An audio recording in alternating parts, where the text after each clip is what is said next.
కృపని సరిగ్గా వాడుకున్న వాళ్ళకి దేవుడు ఇంకా అధిక కృపని ఇస్తానే ఉంటాడన్నమాట. దేవునికి స్తోత్రం. ఎవరు మర్చిపోద్ది మాటలు.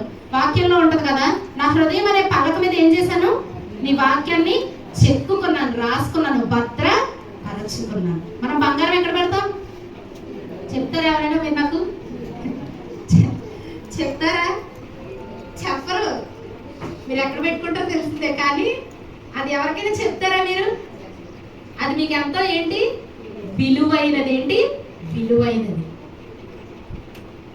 కొంతమంది ఎన్ని చేసిన హృదయంలో ఒక లోటు లోటు లోటు బాగా ఏంటో తెలుసా? ఆ హృదయం దేవుడు చేసింది, ఆ హృదయంలో దేవుణ్ణి పెట్టకపోతే నీకు ఎప్పటికీ లోటే ఉంటుంది.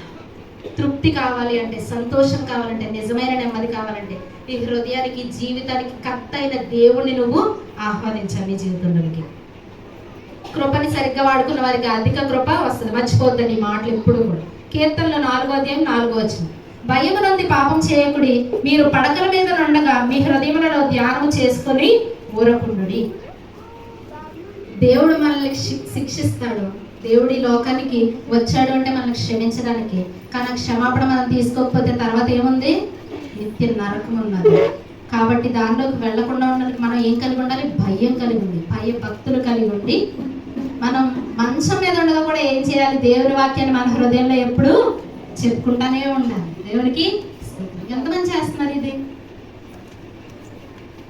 మొదట మనం చేయాల్సింది ఖచ్చితంగా ఎదుటి వారి కోసం మాట్లాడడం కానీ అలా ఇలా కాదు, కానీ ఎక్కువ వాక్యం మాట్లాడుకోవాలండి. ఎక్కువ వాక్యం కోసము మాట్లాడుకోవాలి.